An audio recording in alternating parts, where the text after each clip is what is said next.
بسم الله الرحمن الرحيم والصلاة والسلام على رسوله الكريم وعلى آله وصحبه أما بعد فأعوذ بالله من الشيطان الرجيم بسم الله الرحمن الرحيم يا أيها النبي إنا أرسلناك شاهدا نذيرا وداعيا إلى الله به والسراجا وقال النبي صلى الله عليه وسلم إن الله بعثني كافة للناس رحمة فأدوا عني وقال النبي صلى الله عليه وسلم بعثت إلى الأسود والأحمر وقال النبي صلى الله عليه وسلم يا أبا سفيان جئتكم بكرامة الدنيا والآخرة او کما قال صلی اللہ تعالی علیہ. میرے محترم بھائیو بہنوں، اس نے فرمایا میرے اللہ نے، غور سے سنیے، میرے اللہ نے پیدائش کائنات سے 1000 سال پہلے سورہ یاسین کی تلاوت فرمائی.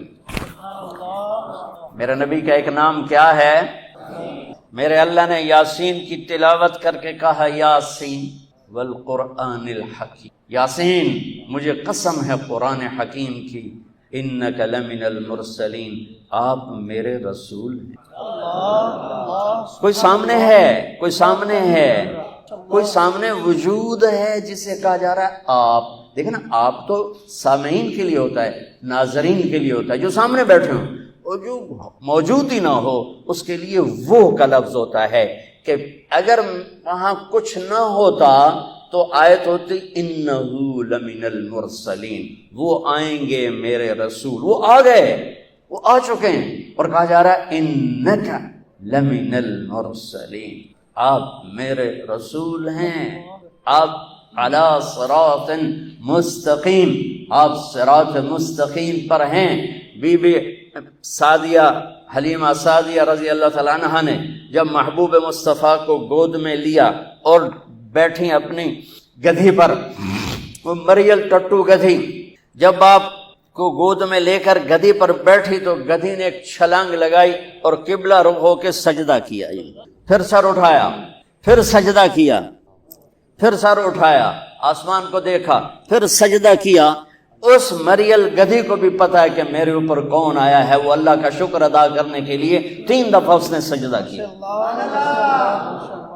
آواز آئی پھرا دو، سب کو پتا چل جائے کہ محمد سے وفاتوں نے تو ہم تیرے ہیں، یہ جہاں چیز ہے کیا لوح و قلم تیرے ہیں. تم ایک وکالت کو کیا کہتے ہو؟ کل کائنات تمہارے قدموں میں گرا دی جائے گی بشرطے کہ تم غلام مصطفیٰ بن کے دکھا دو. پھر آواز آئی، اگلی سنیں، وہ اس سے بھی عجیب ہے.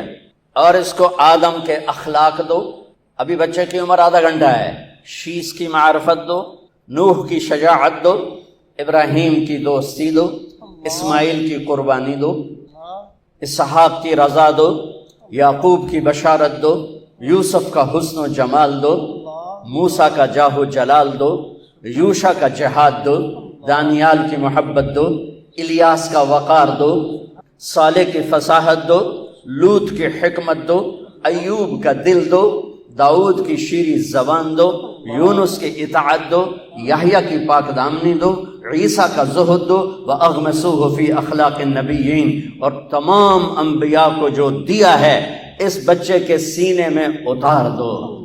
آدھے گھنٹے میں 1.25 لاکھ نبیوں کا علم، اور پھر اس کے بعد علم کی پرواز. اتنی بڑی ہستی کے پیغام ٹھکرا کر ہم کیسے کنارے لگ سکتے؟ کون سا وکیل ہے جو کہتا ہے سچ بولو گے تو مقدمہ جیتو گے، سچ بولیں گے تو مقدمہ جیتیں گے؟ ہر ایک کی تاجر سے پوچھو، جھوٹ کے بغیر کام نہیں چلے گا. وکیل سے پوچھو، جھوٹ کے بغیر کام نہیں چلے گا. سیاستدان سے پوچھو، جھوٹ کے بغیر کام نہیں چلے گا. مزدور سے پوچھو، جھوٹ کے بغیر کام نہیں چلے گا. مستری سے پوچھو، مزدور کے جھوٹ کے بغیر کام نہیں چلے گا.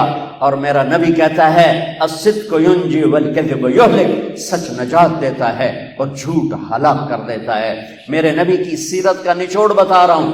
جس قوم میں ظلم ہوگا، جس قوم میں جھوٹ ہوگا، جس قوم میں دھوکہ ہوگا، اسے ذلت پستی کے سوا کچھ نہیں ملے گا. جس قوم میں انصاف ہوگا، جس قوم میں سچائی ہوگی، جس قوم میں دیانتداری ہوگی، اللہ ہمیشہ ان کے سر پہ عزت کے تاج سجا کے رکھے گا۔ چاہے وہ اللہ کے منکر بھی ہوں گے تو موت تک اللہ انہیں ضرور عزت دے گا۔ سچائی میرے نبی پیغام لے کر آئے کہ ہم کتنی بڑی ہستی کے علم کو ٹھکراتے، انسان دیکھتا ہے آنکھوں سے، آگے مجھے نہیں پتا پیچھے کون کھلوتے ہیں، اور سجے کھبے والے میں نہیں پتا لگ رہا ہے کون ہے، جو کہ میں فوکس کی تو ہے سامنے۔ میرے نبی نے سلام پھیرا اور فرمایا کیا ہوا لوگوں کو، مجھ سے پہلے رکوع میں چلے جاتے ہیں، مجھ سے پہلے سجدے میں چلے جاتے ہیں، میں جیسے آگے دیکھتا ہوں ایسے پیچھے بھی دیکھتا ہوں۔ میرے نبی نے فرمایا کہ میرے اللہ نے پیدائش کائنات سے 1000 سال پہلے، اور پیدائش کائنات کو سائنسدان کہتے ہیں بگ بینگ جو تھا، کوئی 25 سے 30 ارب سال پہلے دھماکے سے کائنات بنی۔ ہم بھی اسی کو لے لیتے ہیں چونکہ ہمارے پاس کوئی اور ایسی دلیل کوئی نہیں، نہ اس کا انکار کرنے کی نہ اس کا اقرار کرنے کی۔ تو 30 ارب سال سے 1000 سال پہلے جب صرف اللہ تھا، هل اتى على الانسان حين من الدهر لم يكن شيئا مذكورا، اور اولم ير الذين كفروا ان السماوات والارض كانتا رتقا ففتقناهما وجعلنا من الماء كل شيء حي افلا يؤمنون۔ اللہ تعالیٰ ان دو آیات میں بتا رہا ہے کہ ایک زمانہ تجھ پر ایسا تھا تو کچھ نہیں تھا، زیرو تھا، اور ایک زمانہ کائنات پہ ایسا تھا کہ یہ زیرو تھی، عرش نہیں، فرش نہیں، لوح نہیں، قلم نہیں، کرسی نہیں، جبریل نہیں، میکائیل نہیں، اسرائیل نہیں، اسرافیل نہیں ہے، آسمان نہیں ہے، زمین نہیں ہے، چاند نہیں، سورج نہیں، ستارے نہیں، سیارے نہیں، پانی نہیں، آگ نہیں، ہوا نہیں، پتھر نہیں، پہاڑ نہیں، لوہا نہیں، تانبا نہیں، پیتل نہیں، سمندر نہیں، دریا نہیں ہے، اور میرا اللہ اکیلا ہے۔ هو اللہ الذی لا الہ الا هو عالم الغیب والشہادۃ هو الرحمن الرحیم۔ اکیلا میرا اللہ، هو اللہ الذی لا الہ الا هو الملک القدوس السلام المؤمن المہیمن العزیز الجبار المتکبر الخالق البارئ المصور الغفار القہار الوہاب الرزاق الفتاح العلیم القابض الباسط الخافض الرافع المعز المذل السمیع البصیر الحکم العدل اللطیف الخبیر الحلیم العظیم الغفور الشکور العلی الکبیر الحسیب الجلیل الکریم الرقیب المجیب الواسع المجید الباعث الشہید الحق الوکیل القوی المتین الولی الحمید المحصی المبدی المعید المحیی المميت الواجد الماجد الواحد الأحد الصمد القادر المقتدر المقدم المؤخر الأول الآخر الظاهر الباطن الوالي المتعال البر التواب المنتقم العفو الرؤوف مالك الملك ذو الجلال والإكرام المقسط الجامع الغني المغني المانع الضار النافع النور الهادي البديع الباقي الوارث الرشید الصبور جل جلالہ۔ یہ اکیلا اللہ موجود ہے، کچھ نہیں۔ ہمارا سال شروع ہوتا ہے، دیکھو جنوری بھی اللہ کا، محرم بھی اللہ کا۔ یہ تعصب کی بات ہے کہ وہ کافروں کا سال ہے، یہ ہمارا سال ہے۔ وہ جنوری سورج کے گرد گھومتا ہے، محرم چاند کے گرد گھومتا ہے۔ سورج بھی میرے اللہ کا اور چاند بھی میرے اللہ کا۔ الشمس والقمر دائبین، اللہ نے سورج چاند کو گھمایا، ایک کیلنڈر سورج کے ساتھ جوڑ دیا، ایک کیلنڈر چاند کے ساتھ جوڑ دیا، ہمیں چاند والا کیلنڈر دیا، اور اوروں کو، باقی تمام دنیا کو اللہ تعالیٰ نے سورج والا کیلنڈر دیا۔ اس کی حکمت مجھے سمجھ میں آئی جب میں آج سے 5 سال پہلے ناروے دنیا کے آخری کنارے پر پہنچا، جس کو اینڈ آف دا ورلڈ کہتے ہیں، اور شمال میں وہ دنیا کا آخری کنارہ ہے، زمین کا آخری، اس کے اوپر جا کر پھر نارتھ کیپ بن جاتا ہے۔ جب میں وہاں پہنچا اس علاقے میں سورج کا کیلنڈر فیل ہو جاتا ہے، 2 مہینے سورج نہیں نکلتا اور 2 مہینے سورج نہیں ڈوبتا، تو سورج کا کیلنڈر ناروے سے 2 گھنٹے کی فلائٹ پر جا کر فیل ہو جاتا ہے۔ اوٹوا آخری شہر ہے، اور پھر وہاں سے 6 گھنٹے کا سفر ہے جہاں اللہ نے مجھے پہنچایا، اور میں نے وہ دنیا کا آخری کنارہ دیکھا۔ اللہ کی مخلوق بہت دیکھی، پر 2 مخلوق کو دیکھ کر جو میرے اوپر اللہ کے خالق ہونے کی ہیبت طاری ہوئی وہ میں کبھی نہیں بھلا سکتا۔ شاید ہزاروں کتابیں پڑھ کر بھی میں اللہ کے خالق ہونے کی ہیبت کا احساس نہ کر سکتا جیسا میں نے 2 اللہ کی مخلوق کو دیکھ کر میرے اوپر ہیبت طاری ہوئی کہ کتنا بڑا خالق، بلا وہو الخلاق العلیم، کتنا بڑا خالق۔ ایک ہمالیہ پہاڑ کو دیکھا، اس کی چوٹی ننگی تھی، سارا سلسلہ ننگا تھا، کئی سو میل کا پہاڑی سلسلہ سال میں 15-20 دن کے لیے کھلا ہوتا ہے، ورنہ سارا سال بادلوں میں ڈھکا ہوتا ہے۔ تو ہماری فلائٹ جا رہی تھی کھٹمنڈو سے ڈھاکا، تو کیپٹن نے اعلان کیا کہ آج کے مسافر بڑے خوش قسمت ہیں کہ آج ہمالیہ اپنے پورے سلسلے کے ساتھ بالکل کھلا ہے، آپ دیکھ سکتے ہیں یہ سال میں 10-15 دن ہی کھلا ہوتا ہے، باقی بادلوں میں ڈھکا ہوتا ہے۔ جب میں ادھر بیٹھا تھا، جب اعلان سنا میں اس طرف گیا تو دیکھتے میں ایسے ہوا کہ میں نے اللہ کی ہیبت کا نظارہ جو وہاں دیکھا، ہزاروں کتابیں پڑھنے والا عالم مفسر وہ نہیں میں احساس کر سکتا، نہیں کر سکتا، میری آنکھیں پھٹ گئی اور میرے منہ سے بے ساختہ نکلا اللہ اکبر۔ مسجد میں نعرے لگوانا تو ویسی بڑی نادانی ہے کہ مسجد اللہ کا گھر، مسجد اللہ کا گھر، یہ ہمارے خطیب نعرے لگوا رہے ہوتے ہیں اللہ کے واسطے۔ ان خطیبوں کو بھی سمجھاتا ہوں، آپ کو بھی سمجھاتا ہوں، مسجد نعرے لگانے کی جگہ نہیں ہے، نعرے لگانے تو کہیں باہر لگاؤ، مسجد میرے اللہ کا گھر ہے، مقام ادب ہے، مقام ادب ہے، یہ نعرے بازی کی جگہ نہیں ہے۔ اللہ اکبر، بالکل میری آنکھیں پھٹ گئی۔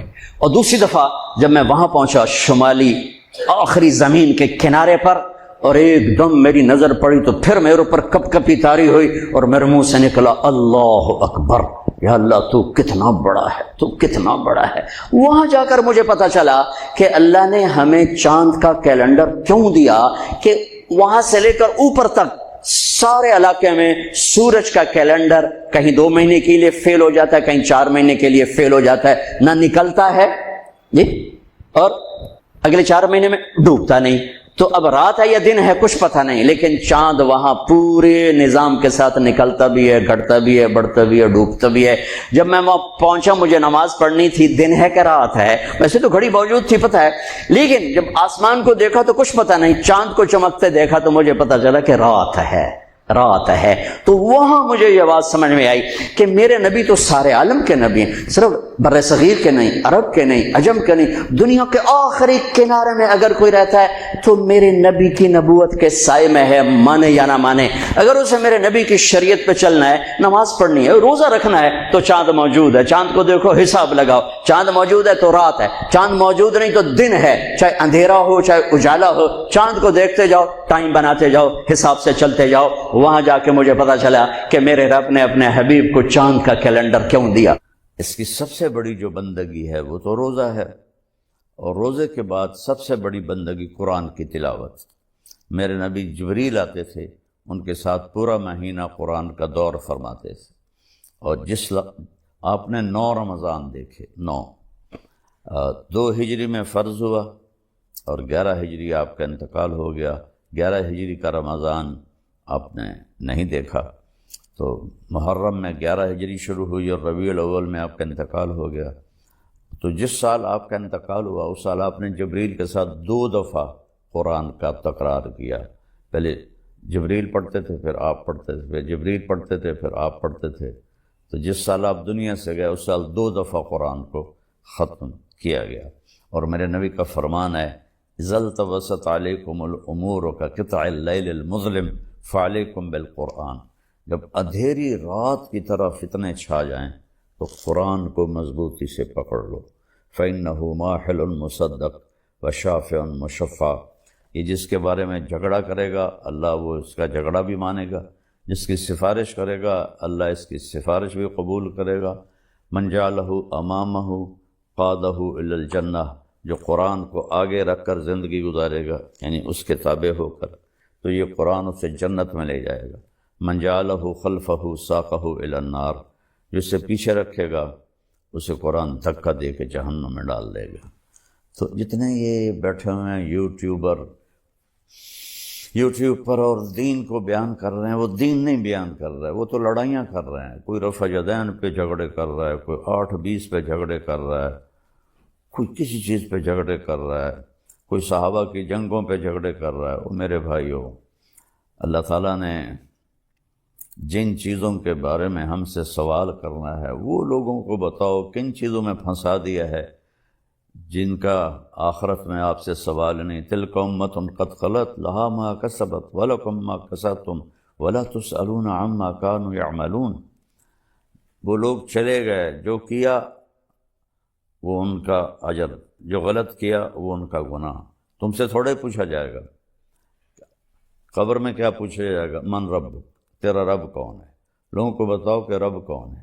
ما دینک، تیرا دین کیا ہے؟ وہ اسلام ہے۔ لوگوں کو بتاؤ اسلام کیا ہے۔ میرے نبی نے کیا بتایا کہ اسلام 5 چیزیں ہیں: کلمہ، نماز، روزہ، حج، زکوٰۃ۔ یہ ابتدا ہے، اور انتہا کیا ہے؟ بنی الاسلام علی 5۔ اور انتہا کیا ہے؟ انما بعثت لاتمم مکارم الاخلاق، میں تمہارے اخلاق مکمل کرنے آیا ہوں۔ اور جتنے یہ یوٹیوب پر، میں تو بہت کم سنتا ہوں جو کہ میرے سر میں درد رہتا ہے، لیکن تھوڑا بہت جب کبھی سنتا ہوں تو اتنے اخلاق سے گری ہوئی گفتگو ہوتی ہے، اتنی اخلاق سے گری ہوئی گفتگو ہوتی ہے کہ رونا آتا ہے۔ لگتا ہے ان لوگوں نے کبھی سیرت پڑھی کوئی نہیں کہ میرے نبی کس طرح، کیسے انہوں نے لوگوں کے ساتھ معاملہ کیا اخلاق کا۔ اور پھر ما تقول فی ھذا الرجل، یہ ہستی کون ہے؟ جناب رسول اللہ۔ تو اپنے نبی کی زندگی بتاؤ۔ تو یہ سوال ہیں جو ہم سے پوچھے جائیں گے۔ پھر قیامت کے دن لا تزال قدم عبد حتی یسأل عن 4، زمین انسان کے پاؤں کو پکڑ لے گی جب تک چند سوال نہ ہو۔ ان عمرہ فیما افناہ، بتاؤ میرے بندے زندگی کہاں خرچ کی؟ ان شبابہ فیما ابلاہ، جوانی کہاں کیسے گزاری؟ ان علمہ ما عمل بہ، علم کے بارے میں پوچھا جائے گا کیا عمل کیا؟ ان مالہ من این اکتسب وفیما انفق، پیسہ کہاں سے کمایا، کہاں خرچ کیا؟ یہ سوال ہیں۔ یہ لوگوں کے اندر ان کو ابھارو، کن چیزوں پہ لڑ رہے ہو؟ پھر ایک دوسرے پر اعتراض ہوتا ہے تو وہ اس کا جواب دیتا ہے، پھر وہ اس کا جواب دیتا ہے، وہ اس کا جواب دیتا ہے۔ کیا تم اس لیے بیٹھے ہو کہ لوگوں کو کی زندگی برباد کرو، ان کا وقت ضائع کرو؟ تو میری آج کی گفتگو صرف قرآن کی عظمت پر تھی کہ قرآن کو ہم اپنی زندگی کا راہبر بنائیں اور اس کی تلاوت کریں، اس کا ترجمہ پڑھیں اور اپنے اللہ سے مانگیں۔ اگر آپ قرآن کا صحیح ترجمہ پڑھ لیں تو آپ سامنے بیٹھنے والوں کو پکڑ سکتے ہیں کہ کیا بول رہے ہو۔ تو میری گزارش ہے تراویح کا اہتمام کریں، لوگوں کو سحری کھلائیں، لوگوں کو افطاری کروائیں، تو اللہ تعالیٰ خوش ہوگا ماشاءاللہ۔ ایک آدمی کو 1 گھونٹ لسی پلا دو تو اس کے روزے کا پورا اجر آپ کو بھی ملے گا اور اس کو بھی ملے گا۔ تو بہت لوگ ہیں ماشاءاللہ دسترخوان چلاتے ہیں، اللہ ان کو بہت جزائے خیر دے۔ کئی ہمارے بھائی بہن ہیں جن کے دسترخوان حرمین میں چلتے ہیں، اللہ نے اس کی بہت اعلیٰ جزا عطا فرمائے۔ تو قرآن کے ساتھ دل لگائیں۔ میری آج کی گفتگو